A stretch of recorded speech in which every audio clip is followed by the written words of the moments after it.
Hablaremos hoy de un mito nórdico, del castigo de Loki. Loki era un dios del panteón nórdico, pero era un verdadero miserable. No era el demonio ni el dios del mal, no había un dios del mal en los mitos nórdicos, ni tampoco entre los griegos, ni en casi ninguna de las religiones politeístas. Pero Loki era travieso, mezquino, se pasaba haciendo maldades, aunque no fuera el dios del mal. Las peores acciones de Loki tuvieron que ver con la muerte de Balder, el más amado de los dioses. Parece que habían hecho un acuerdo, esto lo hemos contado muchas veces, pero es indispensable para referir lo que sigue. Lo querían tanto a Balder en el Asgard, en la morada de los dioses, que habían hecho un acuerdo con todas las cosas del universo para no dañarlo a Balder. Habían acordado con las cascadas, con los mares, con las rocas, con la tormenta, con las plantas, con las bestias, y todos se habían puesto de acuerdo en no dañar jamás a Balder. Y jugaban, al saberlo imposible de dañar, a tirarle cosas, le tiraban lanzas y cuchillos, sabiendo que nada le haría daño, porque aún las lanzas y los cuchillos habían jurado no dañarlo. Hasta que alguien se dio cuenta de que una cosa en el universo no había firmado, no había arreglado, y era el muérdago, el humilde muérdago, que por olvido no había prometido no dañarlo al dios Balder. Y Loki,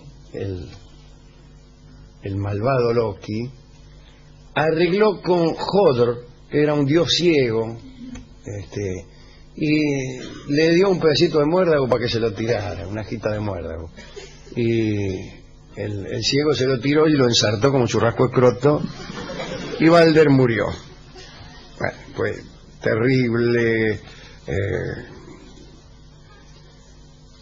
porque Balder era bueno y hermoso y el más querido, y los dioses estuvieron muy tristes. Pero este crimen fue seguido por otro.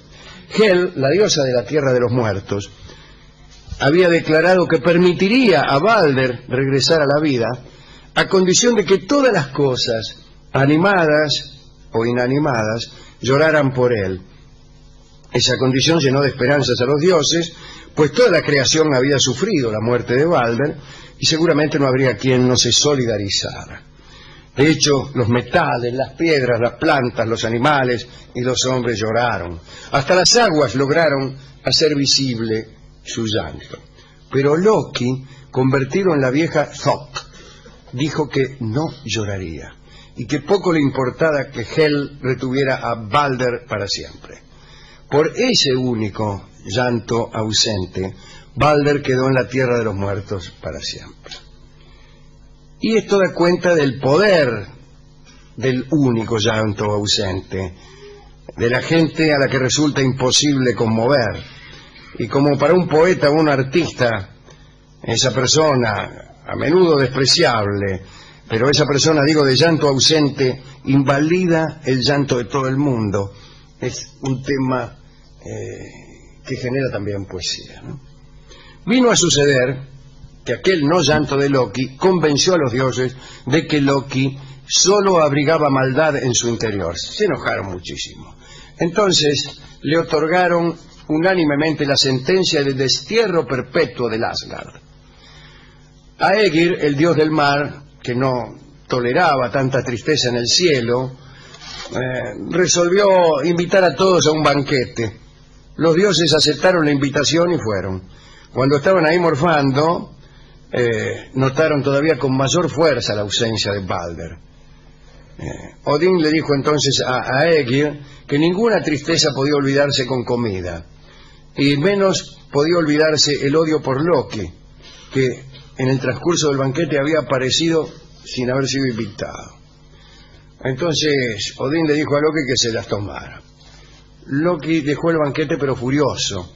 Empezó a lanzar un torrente de improperios contra los dioses, mató a un sirviente del dios del mar que quiso echarlo, hizo toda clase de declaraciones con lengua venenosa, se burló de las debilidades de los dioses, haciendo hincapié en sus imperfecciones físicas. A Odín le dijo: tuerto, ya que Odín era joven y hermoso pero tuerto. Había entregado el ojo en la fuente de Mísmir, que era una fuente que tenía un cuidador. El que tomaba agua de esa fuente se hacía sabio. Y el precio es un ojo, dijo Mísmir. Y Odín pagó.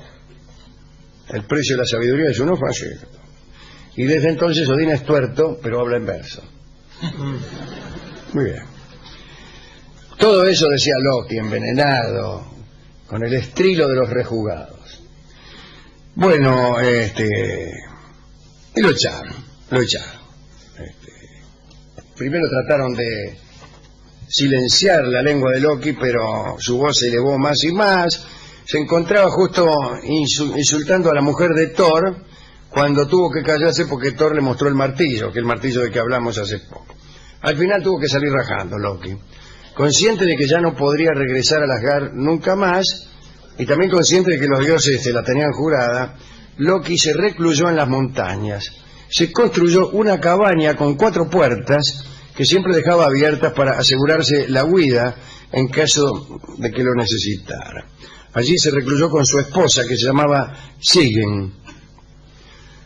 Bueno, Loki decidió que si los dioses iban a buscarlo, él correría hasta unas cataratas cercanas y se transformaría en pez para evadir a los perseguidores.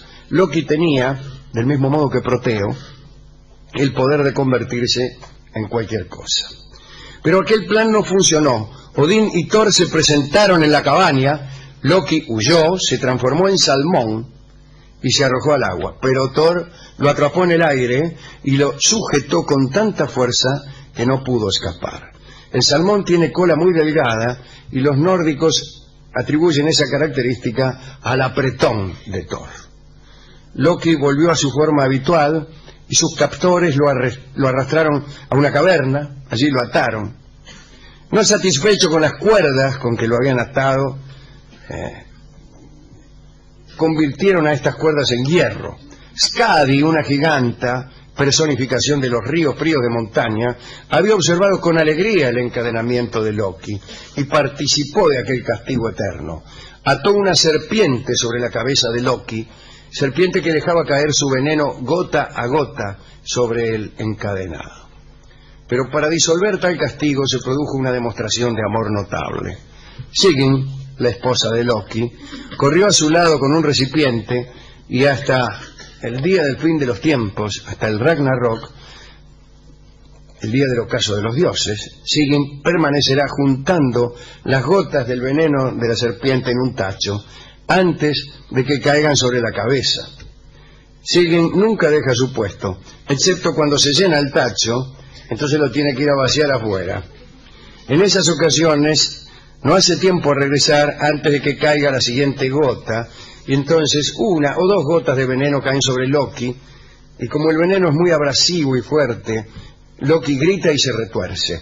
Esos esfuerzos provocan los terremotos que tanto asustan a los mortales, y no, como se dice por ahí, las placas, las fallas, el acomodamiento del magma y todo eso, porque no, señor, eso no. Es Loki que sufre porque 1 o 2 gotas de veneno le caen a causa del cambio de tacho que está realizando su mujer Sigyn.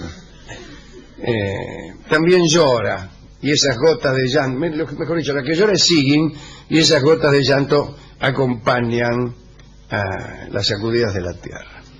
Así está Loki, y así estará hasta la última batalla del Ragnarok, hasta el ocaso de los dioses. Esta es la historia que queríamos contar. Me parece que hay que dedicársela a Sigyn y a la fuerza del amor. Fuerza que un solo desamor basta para desarmar. Con un solo desamor te vas al infierno, como le pasó a Balder, y un solo amor basta para salvarte a uno, para salvarte a vos, digo, del más cruel veneno. Tal el amor de Sigyn, ¿no? Qué linda historia. Pero es verdad, uno solo que no se conmueve arruina el mundo. Y ese debe ser Me parece a mí el poder del necio, el poder de la necedad. Claro. La maldad es menos poderosa que la necedad. La maldad tiene una cierta astucia que permite hasta una alianza. La necedad no admite alianza y no admite arrepentimiento. Y el malo se puede redimir, pero el necio no. Así que cuídense de los malvados, pero más todavía de los estúpidos. Hemos corrido a la discoteca, donde nos entregaron rápidamente el tango Una lágrima, dedicado a Sigyn, la que lloraba por Loki, y en la interpretación estupenda de Ruth Ataguile.